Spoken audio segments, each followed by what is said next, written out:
Breaking news చూస్తున్నాం. TPCC అధ్యక్షుడు రేవంత్ రెడ్డి ఇవాళ పలు ప్రచార సభలో పాల్గొననున్నారు.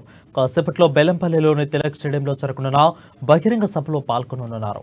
మధ్యాహ్నం 2 గంటలకు రామకుండంలోని జవహర్లాల్ నెహ్రూ స్టేడియంలో, అదేవిధంగా సాయంత్రం 4 గంటలకు ధర్మపురిలోని ప్రభుత్వ జూనియర్ కళాశాల మైదానంలో రేవంత్ రెడ్డి పబ్లిక్ మీటింగ్లలో పాల్గొననున్నారు. కాంగ్రెస్ అభ్యర్థులకు మద్దతుగా రేవంత్ రెడ్డి ప్రచార సభలో పాల్గొంటున్నారు.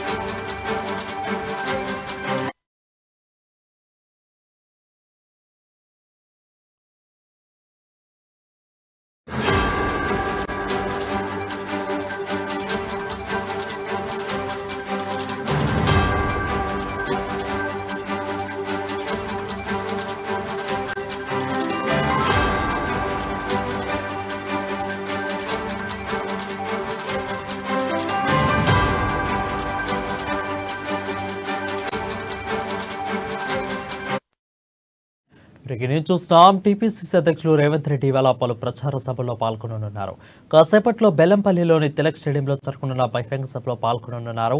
మధ్యాహ్నం 2 గంటలకు రామకుండంలోని జవహర్లాల్ నెహ్రూ స్టేడియంలో, అదేవిధంగా సాయంత్రం 4 గంటలకు ధర్మపురిలోని ప్రభుత్వ జూనియర్ కళాశాల మైదానంలో రేవంత్ రెడ్డి పబ్లిక్ మీటింగ్లలో పాల్గొననున్నారు.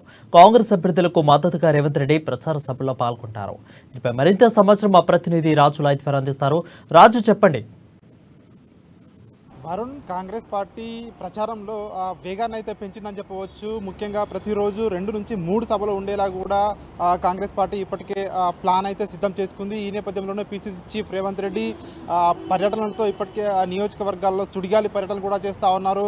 ఇప్పటికే నామినేషన్ల పర్వం నిన్నటితో ముగియడంతో ఇక కంప్లీట్గా వీటిపైనే, ఈ ప్రచారం పైనే ఫోకస్ పెట్టింది కాంగ్రెస్ పార్టీ అని కూడా మనం చెప్పవచ్చు. ముఖ్యంగా గతంతో పోలిస్తే కాంగ్రెస్ పార్టీలో ఏవైతే టికెట్ రాని వాళ్ళు కావచ్చు, అదేవిధంగా అసంతృప్తులు కావాలి, ఇప్పటికే చాలా వరకు కూడా వీళ్ళందరినీ కూడా సంతృప్తిపరిచారు. అదేవిధంగా ఎక్కడ కూడా ఎట్లాంటి దాదాపు అంటే దాడుల వంటివి కూడా ఇంతకుముందు జరిగే సంఘటనలు కూడా ఉండేవి. అవన్నింటినీ కూడా దాదాపు కాంగ్రెస్ పార్టీ నియంత్రించగలిగింది. అదేవిధంగా ఈరోజు చూసుకున్నట్టయితే ఈరోజు 3 నియోజకవర్గాల్లో పీసీ చీఫ్ రేవంత్ రెడ్డి పర్యటన చేస్తూ ఉన్నారు. ముఖ్యంగా బెల్లంపల్లి, రామగుండం, ధర్మపురిలలో ఈ 3 నియోజకవర్గాల్లో ఈరోజు ఆయన బహిరంగ సభలు ఉన్నాయి.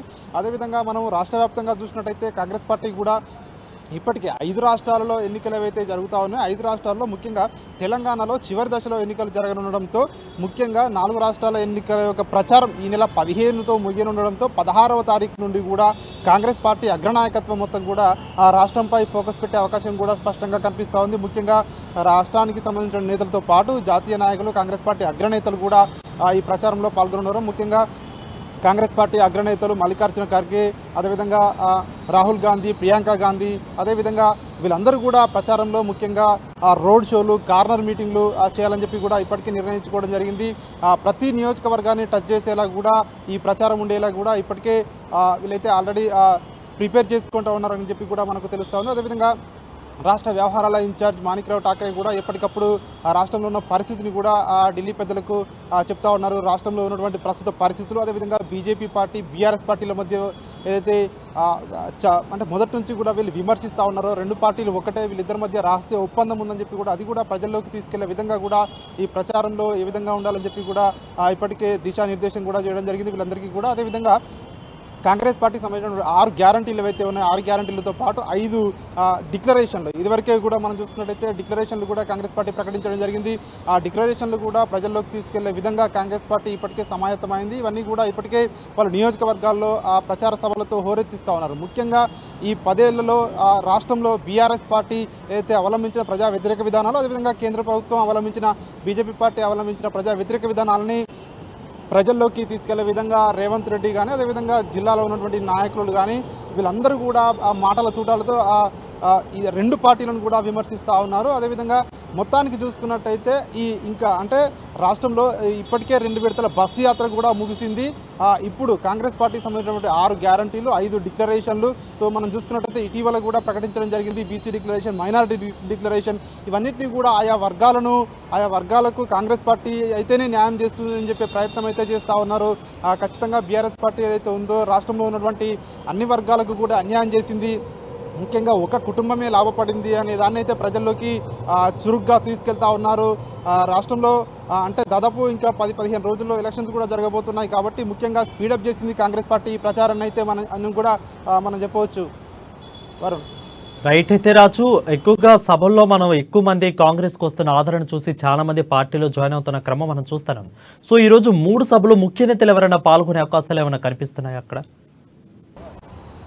ఖచ్చితంగా మనము చూస్తూ ఉన్నాము. ముఖ్యంగా కాంగ్రెస్ పార్టీలో గతంలో ఎప్పుడూ లేని విధంగా గత కొన్ని రోజులుగా చేరికలు జరుగుతూ ఉన్నాయి. ముఖ్యంగా మనము సీట్ల కేటాయింపు సమయంలో కూడా చూసాము. ఒక్కొక్క నియోజకవర్గంలో 3 నుంచి 4 వ్యక్తులు కూడా పోటీ పడ్డారు. అంటే పోటీ ఏ విధంగా ఉంది అని చెప్పి కూడా మనము చెప్పవచ్చు. ఎందుకంటే కాంగ్రెస్ పార్టీ అయితేనే మేము గెలుస్తాము అని ఏదైతే ఉందో ఆ ప్రజల్లో కూడా అదే భావన ఉందని చెప్పి కూడా చాలామంది చెప్తా ఉన్నారు. ముఖ్యంగా కర్ణాటక ఎన్నికల్లో కాంగ్రెస్ పార్టీ విజయం సాధించిన తర్వాత ఆ యొక్క ఎఫెక్ట్, దాని యొక్క ప్రభావం రాష్ట్రంపై ఉంది అని చెప్పి కూడా చాలామంది చెప్తా ఉన్నారు. అదేవిధంగా ప్రజల్లో కూడా ఏదైతే మౌత్ టాక్ ప్రజెంట్ ఉంది అని చెప్పి కూడా కాంగ్రెస్ పార్టీ నేతలు భావిస్తూ ఉన్నారు. ఖచ్చితంగా బీఆర్ఎస్ ప్రభుత్వం మారబోతుంది, రాష్ట్రంలో ప్రభుత్వం మారబోతుంది, కాంగ్రెస్ పార్టీ అధికారంలోకి రాబోతుందని చెప్పి ఏదైతే చెప్తా ఉన్నారో ఈ నేపథ్యంలో ఈరోజు జరగనున్నటువంటి సభల్లో ఖచ్చితంగా ముఖ్య నాయకులు కూడా పాల్గొనే అవకాశం కూడా కనిపిస్తుంది. ఆయా నియోజకవర్గానికి సంబంధించి కొంతమంది నియోజకవర్గానికి సంబంధించిన నేతలు కూడా చేరుతారు. ఆయా నియోజకవర్గాల స్థానిక నేతలు చేరుతారని చెప్పి కూడా మనకు సమాచారం అయితే ఉంది. అయితే ఎంతమంది చేరుతారని చెప్పేసి ఇంతకైతే మనకు క్లారిటీ లేదు. కానీ మొత్తానికైతే చేరికలు, అదేవిధంగా వాటితో పాటు అధికార బీఆర్ఎస్ పార్టీ, బీజేపీ పార్టీపై విమర్శలు ఎక్కుపెట్టే పరిస్థితి అయితే ఈ మీటింగ్లో మనకు స్పష్టంగా కనిపిస్తూ ఉంది. వరుణ్ రైట్ రైట్ అంటే ధర్మపురి విషయానికి వచ్చేసరికి ఆల్రెడీ పసుపు బోర్డు అనేది చాలా కీలకంగా మారింది ధర్మపురిలో.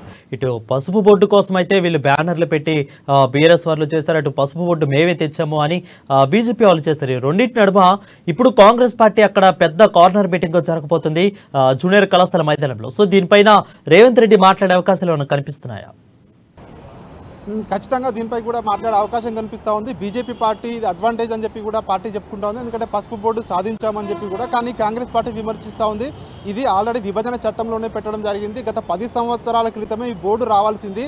10 సంవత్సరాలు ఆలస్యంగా బోర్డు రావడం వల్ల ఎంతోమంది రైతులు నష్టపోయారు. 10 సంవత్సరాలు వెనక్కి వెళ్ళిపోయాం మనమని చెప్పి కూడా కాంగ్రెస్ పార్టీ చెప్తా ఉంది. అదేవిధంగా ఎన్నికల్లో లబ్ధి పొందడానికి మాత్రమే లబ్ధి పొందే ఉద్దేశంతో బీజేపీ పార్టీ ఇప్పుడు ఎన్నికల ముందు బోర్డు ప్రకటించని చెప్పి కూడా విమర్శించే అవకాశం కూడా కనిపిస్తూ ఉంది. అదేవిధంగా బీఆర్ఎస్ పార్టీ ఈ పసుపు బోర్డు అంశంపై కేంద్ర ప్రభుత్వంపై పోరాటం చేయలేదు, కేంద్ర ప్రభుత్వం వద్ద తాత్సారం వహించింది, పార్లమెంట్లో దీనిపై అడగలేదని చెప్పి కూడా విమర్శించే అవకాశం కూడా స్పష్టంగా కనిపిస్తూ ఉంది. కానీ ఏది ఏమైనప్పటికీ 3 పార్టీలు కూడా ఈ పసుపు బోర్డు ఒక క్రెడిట్ అవుతుందో దాన్ని తీసుకునే అవకాశం ఉంది. కానీ కాంగ్రెస్ పార్టీ ఖచ్చితంగా దీని అయితే విమర్శించే అవకాశమే మనకు ఈరోజు మీటింగ్లో ఉండే అవకాశం కనిపిస్తూ ఉంది. వారు right, thank you Raju for the updates.